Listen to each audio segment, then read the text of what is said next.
Assalamualaikum warahmatullahi wabarakatuh. Bismillah, alhamdulillah, wassalatu wassalamu ala rasulillah Sayyidina Muhammad ibn Abdillah wa ala alihi wa ashabihi wa man tabi'ahu ila yaumil qiyamah. Amma ba'd. Qala Allah ta'ala fi kitabil karim, a'udzu billahi minasy syaithanir rajim. Wallahu akhrajakum min butuni ummahatikum la ta'lamuna syai'a wa ja'ala lakumus sam'a wal absara wal af'idata la'allakum tashkurun. Wa qala an-nabi sallallahu alaihi wasallam, inna ahadakum la yujma'u fi batni ummahatikum arba'ina yawman. Al-hadits aw kama qala. Sadaqallahul azim wa sadaqa rasuluhun nabiyul karim wa nahnu ala dzalika minasyaitina wasyakirin walhamdulillahi rabbil alamin. Hadirin hadirat, bapak-bapak, ibu-ibu, jamaah mushola at-taibin, zikrul ghafilin. Alhamdulillah, puji syukur hadirat Allah subhanahu wa ta'ala, yang mana sampai saat ini kita masih diberikan nikmat iman, nikmat Islam, nikmat sihat wal afiat, sehingga dengan nikmat-nikmat tersebut kita dengan mudah melangkahkan kaki kita untuk menghadiri majlis zikrul ghafilin yang insya Allah penuh dengan berkah. Allahumma amin. Bapak-bapak, ibu-ibu, jamaah mushola at-taibin, kebetulan pada malam hari ini bertepatan dengan walimatul hamal Ibu Analia binti Muhammad Zain, istri dari Bapak Fadli Zulhusni Akbar bin Suparmin. Kita doakan bersama semoga janin yang dikandung oleh Ibu Analia ini kelak menjadi anak yang soleh solihah, berbakti kepada kedua orang tuanya, berguna bagi nusa bangsa dan agamanya, taat kepada Allah dan Rasulnya. Walimatul hamal atau dalam bahasa Jawanya tingkep, itu merupakan suatu tradisi yang baik. Tradisi ini perlu dilestarikan. Kalau ada yang bertanya, apakah ada dalil walimatul hamal itu? Secara spesifik tidak ada. Tetapi kita selalu dianjurkan untuk it'amut ta'am atau berbagi makanan. Dalam istilah Jawa namanya ngapati, mitoni, 4 bulanan dan 7 bulanan. Kenapa di saat ibu mengandung janin 4 bulan itu dianjurkan untuk memperbanyak doa? Karena di saat 4 bulan ini Allah subhanahu wa ta'ala memerintah malaikat untuk meniupkan ruh. Setelah ditiupkan ruh, malaikat ini diperintah, pertama, bikat bi rizkihi, suruh mencatat rizkinya.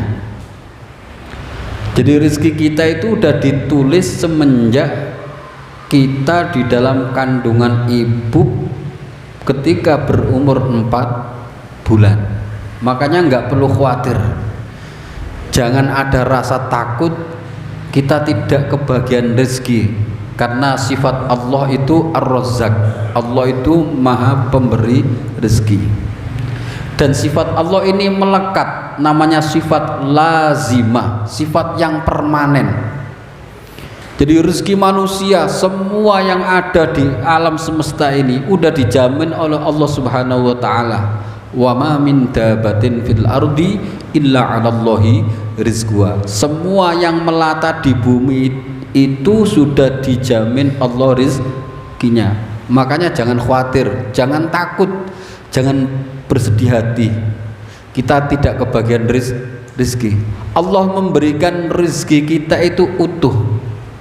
Bahkan dikatakan ya, seseorang itu tidak akan mati sebelum menghabiskan rezekinya. Jadi kita ini nggak akan mati sebelum rezeki kita itu habis. Kalau sudah habis ya, berarti datang ajal ya. Jadi fayu'maru bikat bi rizkihi. Jadi malaikat yang meniupkan ruh diperintah Allah untuk menulis rezekinya janin yang dikandung ibu. Itu yang pertama. Yang kedua ya, wa ajalihi, ajalnya.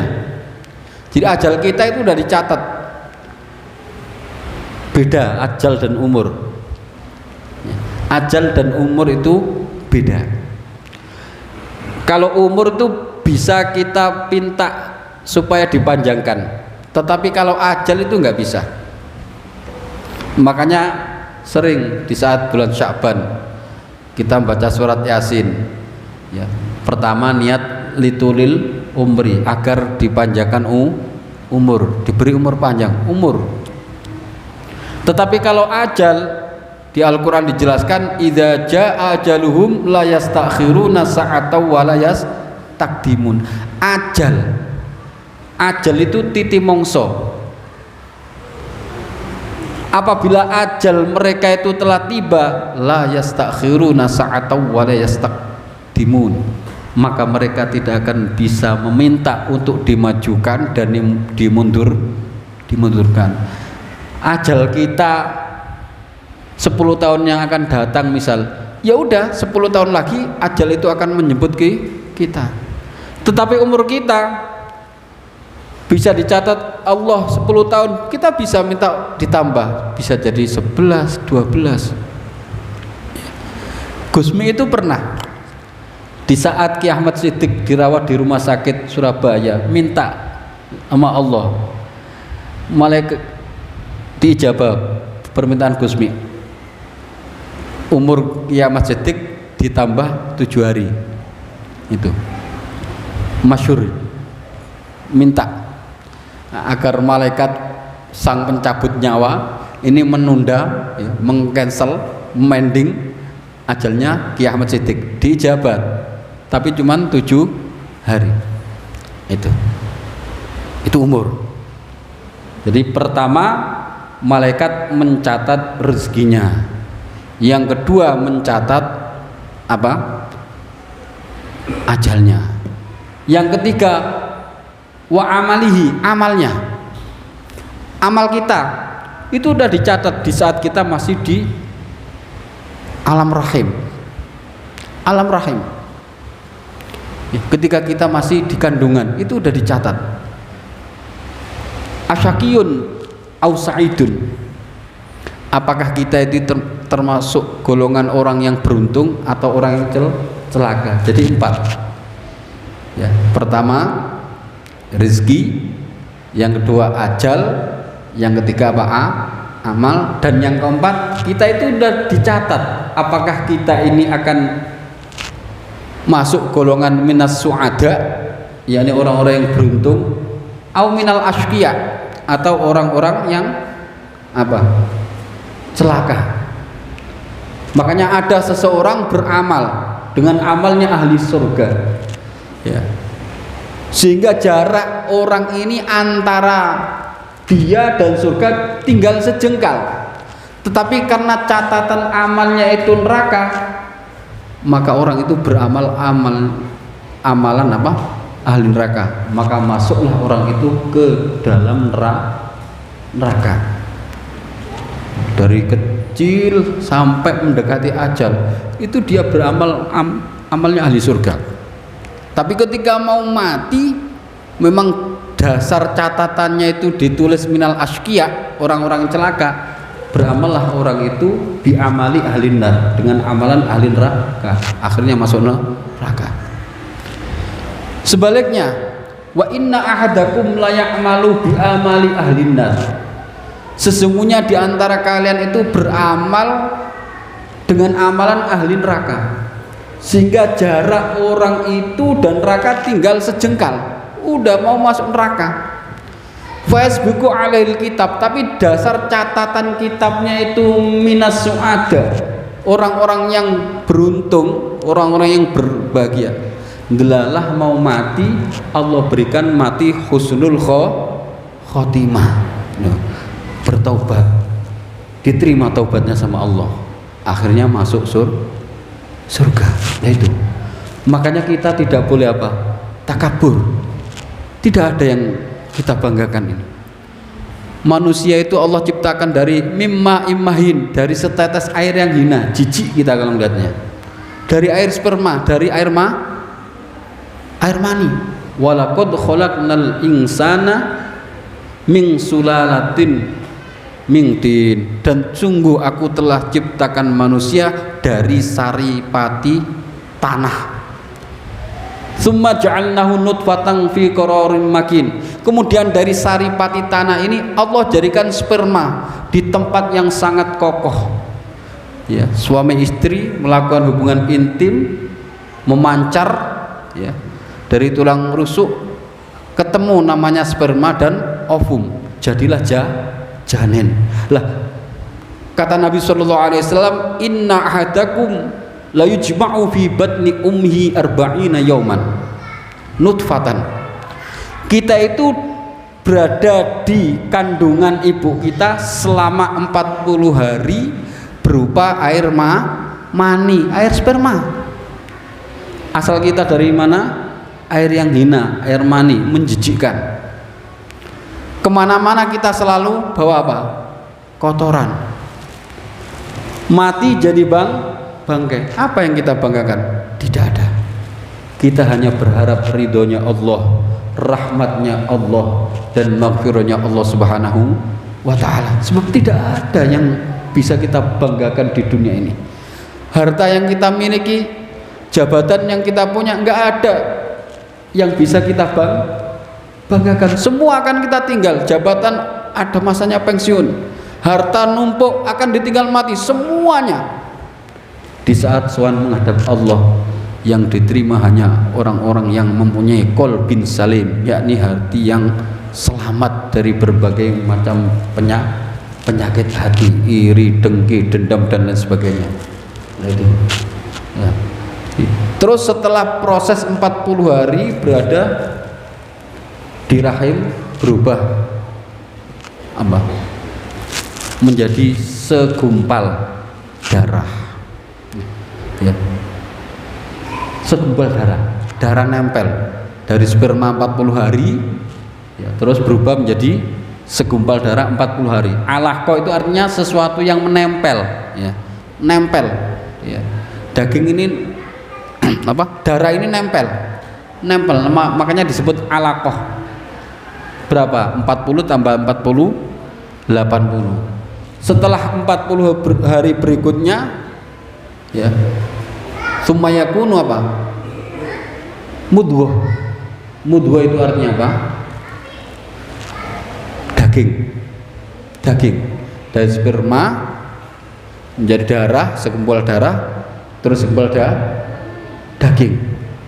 Nah, setelah menjadi segumpal daging, berarti 120 hari, genapnya berapa? 4 bulan. Makanya orang hamil 4 bulan itu disuruh banyak doa, karena di saat itu Allah perintah malaikat meniupkan apa? Ruh, agar dicatat apa?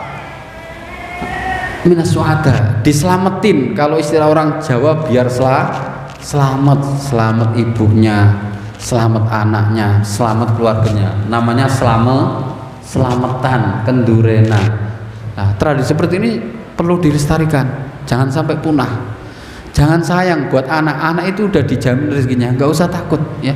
Terutama yang belum nikah nih, sampean jangan takut.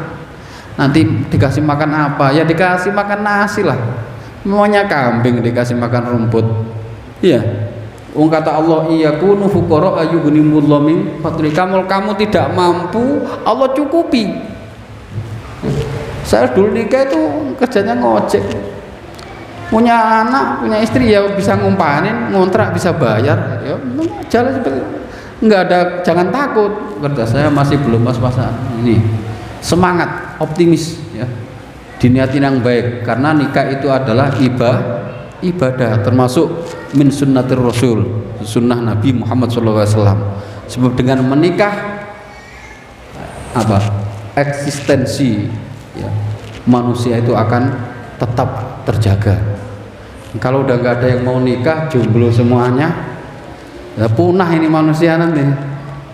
Ya punah, orang nggak ada yang mau nikah, nggak ada reproduksi, tidak ada reproduksi ya. Makanya tujuan nikah itu adalah lihdzin nasal, untuk mencari keturunan. Tapi yang nggak dikasih keturunan pun jangan kecil hati, memang udah sunatullah, wa ja'alu man yasha'u aqima ya. Allah itu menjadikan perempuan itu ada yang mandul, gabuk, itu udah sunatullah, wa ja'alu man yasha'u aqima. Allah yang menjadikan siapa saja yang dibendakan itu gabuk. Mbah Mubasyir Mungzir waliyun min auliyaillah, termasuk sesepuh Dzikrul Ghafilin ya, termasuk gurunya Gusmi ya. Itu nggak punya putra, nggak punya putri. Waliyun min auliyaillah, padahal termasuk salah satu dari kekasih Allah. Karomanya luar biasa. Kalau dikasih makan haram itu kecium, keendus baunya. Itu diantara karomah Mbah Mubasyir Mungzir Mangunsari Nganjuk yang dimakamkan di Kediri di Pondok Pesantren Ma'unasari. Itu termasuk sesepuh Dzikrul Ghafilin yang di Fatihain. Itu. Oleh karena itu ya, kita doakan ya, semoga hajat kita diijabah oleh Allah Subhanahu wa taala, wabil khusus yang sedang tasyakuran walimatul hamal, yaitu Ibu Analiyah binti Muhammad Zain dan Fadil Zulhusni Akbar bin Suparmen. Kurang lebihnya mohon maaf, saya mewakili Shahibul Hajat mengucapkan terima kasih atas kehadiran bapak-bapak, ibu-ibu semuanya, dan mohon maaf mungkin ada sambutan atau tempat hidangan yang kurang berkenan, kami minta maaf yang sebesar-besarnya. Wal afu minkum. Wassalamualaikum warahmatullahi wabarakatuh.